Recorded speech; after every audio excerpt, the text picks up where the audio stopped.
Are you choking? I'm going to help you.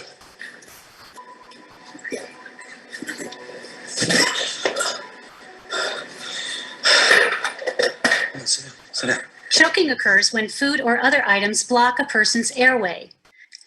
In severe airway obstructions, the victim usually will have signs of poor air exchange and breathing difficulty, such as a silent cough, cyanosis or turning blue, and an inability to speak or breathe. The adult or older child may clutch the neck with both hands, making the universal choking sign. This is a signal to ask if the victim is choking. If the victim nods that he or she is choking and cannot talk, you must act. In a standing or kneeling victim, you'll perform an abdominal thrust, often referred to as the Heimlich maneuver. Stand or kneel behind the victim and place your arms around the victim's waist. With one hand, locate the navel. Then make a fist with the other hand. Place the thumb side of your fist against the victim's abdomen, just above the navel and below the breastbone. Grasp your fist with your other hand and press your fist into the victim's abdomen with a quick, forceful upward thrust. Repeat thrusts until the object is expelled from the airway or the victim becomes unresponsive. If the victim is too large for you to wrap your arms around the waist, pregnant or overweight, for example, wrap your arms around the victim's chest and do chest thrusts instead of abdominal thrusts. If your attempts to relieve choking in an adult or child are unsuccessful or the victim becomes unresponsive, send someone to activate the emergency response system. Perform CPR using the CAB sequence with one exception. Each time you open the airway to give breaths, look for the obstructing object in the back of the throat. If you see an object that can be easily removed, carefully remove it, but do not perform a blind finger sweep as the object may become lodged further back in the airway.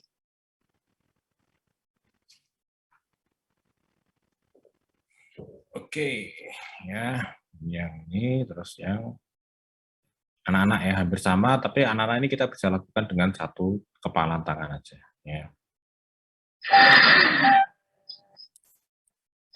Now, for a conscious child choking between the ages of 1 and the first signs of puberty, 12, 14 years of age, this child most likely is choking from a foreign body airway obstruction.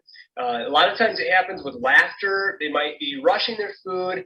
In this case, the scenario is that she was eating grapes, trying to have a grape eating contest. How many grapes can you fit in your mouth at the same time? And got to laughing and choked on a grape. Of course, some of the signs and symptoms of a conscious choking child would be that they're panicking. They want to get help. They don't know what to do. They're starting to get really scared, anxious. And so they begin to get real wide-eyed. They're maybe trying to gag a little bit, trying to cough, but they can't cough, not moving air, maybe high-pitched squeaking noises. Also looking for signs of color change, circummoral cyanosis, which is blue color around the lips. Any of those signs and symptoms we're going to be looking for to know that this person is fully choking and needs our assistance. I come up to the child and I say, hey, are you all right? Are you okay? They don't respond with a vocalization of any sort. They're not coughing on their own. If they were, we would just help ensure that they continue to cough and try to get it out. In this case, she's not moving any air, and she's showing the universal sign for choking.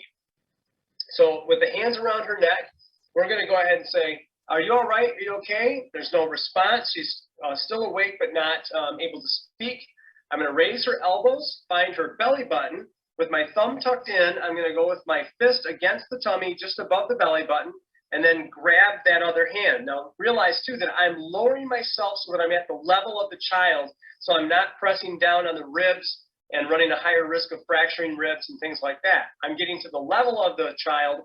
I could do that through kneeling, sitting in a chair, maybe sitting on the edge of a couch and bringing the child in front of me as long as they can stand on their own.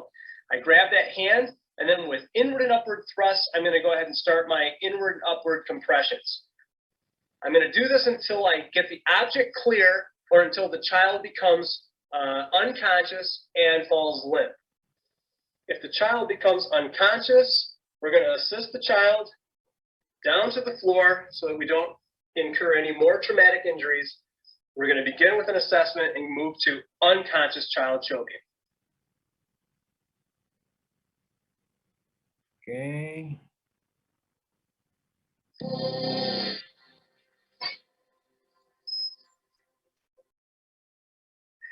Now, once this child is unconscious, we want to make sure that we begin with an assessment. We're going to look, listen, and feel. The going from standing to laying down could have moved the airway, could have dislodged anything. We're going to look in the mouth to see if there's anything obvious that we can finger sweep out of there.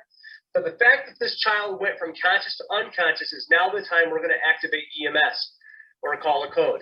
So I'm going to call out to the bystander, hey, you in the brown shirt, go call 911. I've got a child who went from conscious to unconscious choking. I need an ambulance. Please come back. I might need your help. We've activated the EMS system or the emergency medical services in the area. And now we're going to go ahead and look, listen, and feel for breathing. This child is still not breathing. We're going to attempt 2 breaths.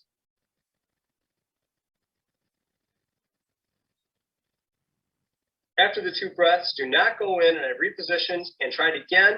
We're now going to begin our 30 chest compressions, 1/3 to 1/2 of the depth of the chest.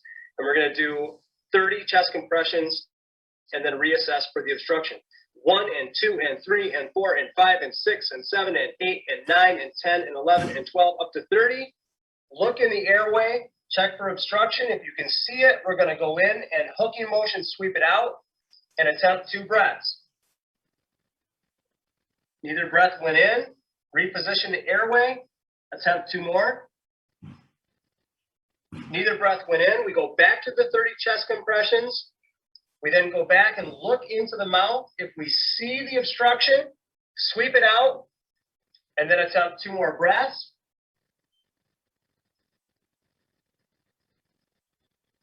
This time the 2 breaths did go in. We're going to assess for a carotid pulse, airway breathing, and then treat what we find accordingly.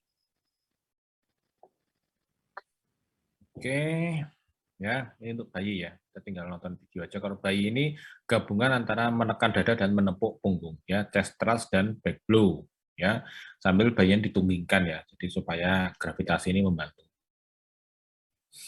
Oke. Choking is also a fairly common emergency among infants. The steps to relieving choking in an infant are quite different than those for older children and adults. If you find an infant choking and they are responsive, first sit or kneel with the infant in your lap. Hold the infant face down with the head slightly lower than the chest, resting on your forearm. Support the head and jaw with your hand. Avoid compressing the soft tissues of the infant's throat. Rest your forearm on your thigh to provide support. Deliver up to 5 back slaps forcefully between the infant's shoulder blades using the heel of your hand. Deliver each slap with sufficient force to attempt to remove the foreign body. Then place your free hand on the infant's back, supporting the head with the palm of your hand. This will cradle the infant between your 2 forearms as you turn the infant over while carefully supporting the head and neck. Keep the infant's head lower than the chest and deliver up to 5 quick downward chest thrusts the same way you perform compressions, just below the nipple line, over the lower half of the breastbone. Do this at a rate of about 1 per second. Repeat the sequence of 5 back slaps and 5 chest thrusts until the object is removed or the infant becomes unresponsive. As with an adult, if a choking infant becomes unresponsive, shout for help. Then lay the infant on a hard, flat surface. Perform CPR with one exception. Each time you open the airway to give breaths, look for the obstructing object in the back of the throat. Chest compressions may help move the object so you can remove it. Once you can see the object, carefully try to remove it. Never perform a blind finger sweep. You only want to sweep for an object if you can see it. If you are alone, after about 2 minutes or 5 cycles of CPR, activate the emergency response system.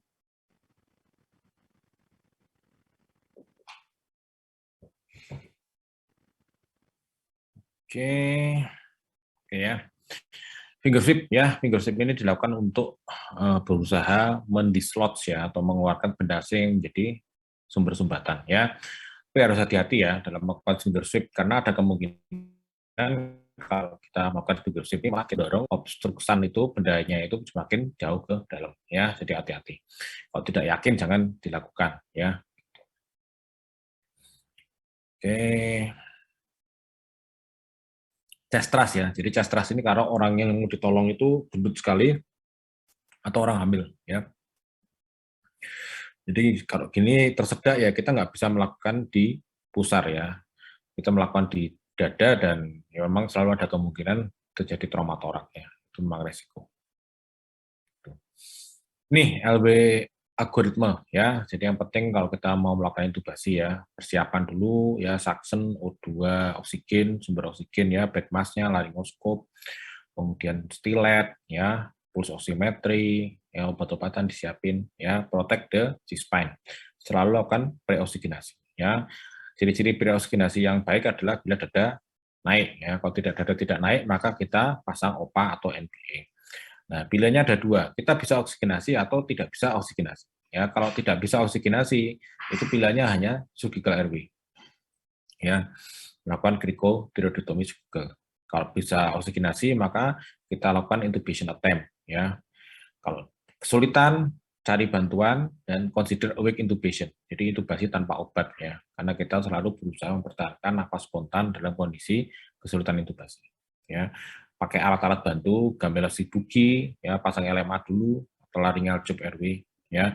Apabila ini juga tidak berhasil maka pilihannya juga terakhir adalah surgical airway. Ya. Oke. Ini adalah needle cricothyroidotomy ya. Jadi ini bisa dilakukan untuk sementara memberikan oksigen, tapi ini bukan definitive airway. Ya.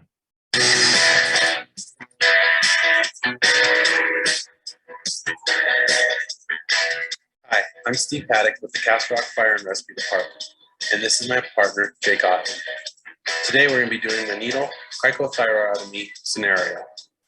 First, we're going to have BSI, which is glasses, gloves, and mask if needed. Today we'll be using our glasses and our gloves. First, we would attach our three-way stopcock ring to oxygen. Today, we just have our BVM connection to our large bore catheter. We're going to connect it there, connect our BVM to high flow O2. Then we'll have our syringe ready and inspect our large bore catheter for any damage. Next, we're going to prepare our patient. We're going to have our supine patient. We're going to use the head tilt chin lift method to hyperextend the neck and expose the insertion area. If our patient has trauma noted, we maintain C-spine at this time. Next, we're going to locate the cricothyroid membrane. The thyroid cartilage is right above in the larger cartilage. Below it is the cricoid cartilage, which is a smaller ring, and in between the two is our cricothyroid membrane. Looking at our mannequin here, we can see the thyroid cartilage just above the membrane and the cricoid cartilage right below the membrane, and in between is our cricothyroid membrane. So this would be the patient's torso, this would be the patient's head. First, we'd reestablish our landmarks, feeling for the thyroid cartilage up above and the cricoid cartilage below and the cricothyroid membrane in the middle. Next, I would secure the cricothyroid membrane and cartilage areas with one hand, cleaning in a circular motion outwards with alcohol prep. Then my partner would prep the large bore needle and syringe.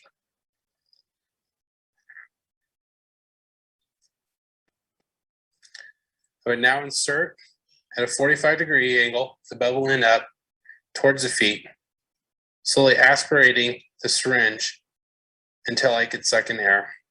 After I could aspirate air, I would slide the hub down, flush with the skin, remove the needle, and place the sharps in the sharps container. At this time, I grab my BVM and secure it to my catheter and give her respirations at 6 times per minute with a ratio of inspiration to expiration of 1 to 3. At this time, my partner would secure the catheter with a tape.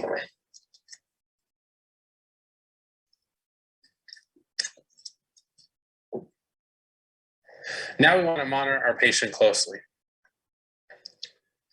First, we want to listen for lung sounds. Make sure we have good volume and good respirations. Next, we want to look for patient improvement. We want to see improvement in patient's color. And we also want to see improvement in oxygen saturations. We want to continuously monitor our patient for possible complications.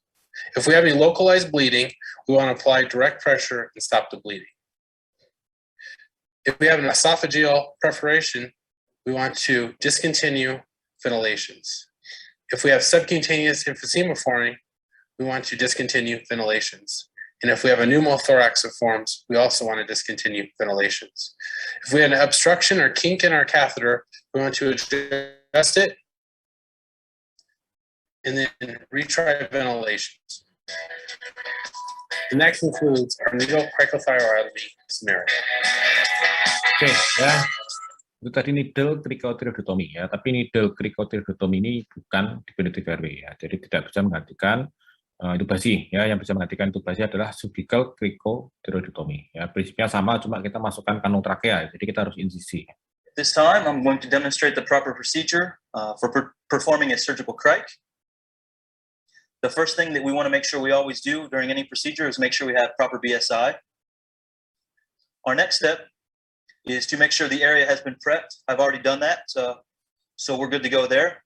Now we're going to go ahead and locate the cricothyroid membrane and find our landmark. Once that landmark is found, make sure you do not lose positive control. We're going to take our scalpel and make an incision over top of the cricothyroid membrane in a vertical manner.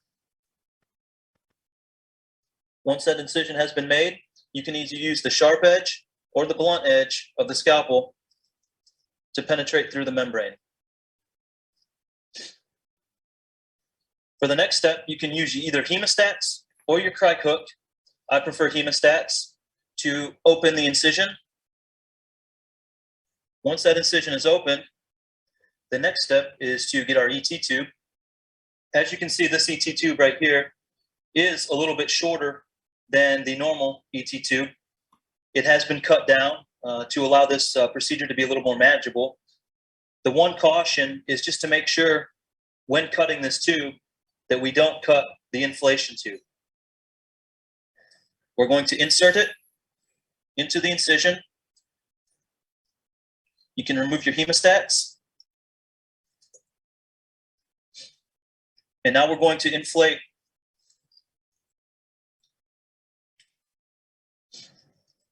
As you can see, I still have not lost positive control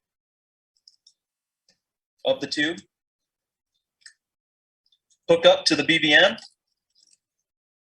And we want to either check for rise and fall of the chest, or you can check the tube for condensation as you ventilate your patient. We do have positive rise and fall of the chest. So at this time, what we will do is take our 2x2s, and they've already been pre-cut. You're going to put one facing up and one facing down to help protect the incision site. Now taking your tape,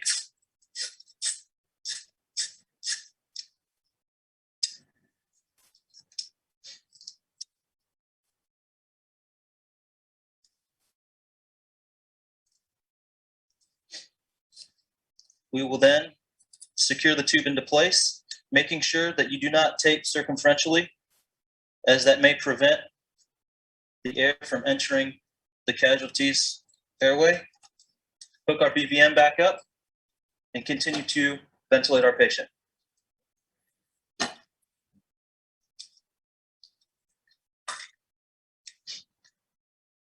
Oke ya, jadi di antara needle dan cervical cricothyroidotomy itu yang bisa menggantikan intubasi adalah yang cervical cricothyroidotomy ya, karena kita masukkan pipa yang ada cuff-nya ya. Kalau needle tadi kan cuma jarum ya, jadi masih bisa mengalami aspirasi. Oke, sudah selesai ini kuliahnya. Saya beri waktu ya, kalau ada pertanyaan silahkan 5-10 menit aja lah, kalau nggak ada pertanyaan ya langsung kita tutup aja.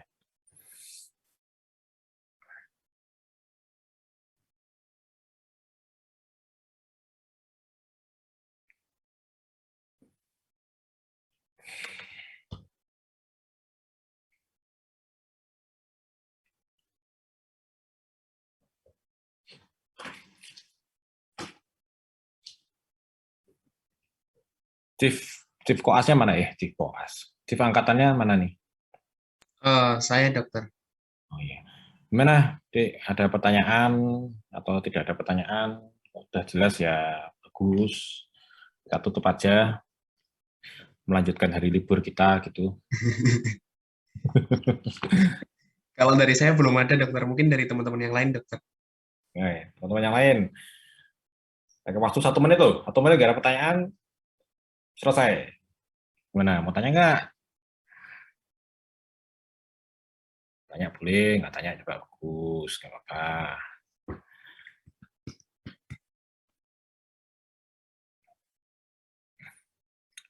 Belum mulai kuliah offline ya ini ya? Ji, belum dokter. Kapan katanya? Rencananya bulan depan dokter, November. November. Nggak Ji. offline. Ini rata-rata udah pada divaksin belum? Rata-rata udah vaksin semua dokter. Pada semua ya. Ya, semoga saya sendiri lebih senang kasih kuliah offline ya. Kasih kuliah online itu kayak sitkom, ya. Ngomong sama komputer gitu, males gitu. Ya, nggak bisa ketemu sama adik-adik ini. Ya. Oke, saya kira udah jelas lah ya. Nggak ada pertanyaan, ini udah cukup jelas. Ya, semoga sesi kita kali ini bermanfaat ya untuk sharing ilmunya. Terima kasih atas perhatiannya. Assalamualaikum warahmatullahi wabarakatuh. Waalaikumsalam warahmatullahi wabarakatuh. Terima kasih banyak dokter.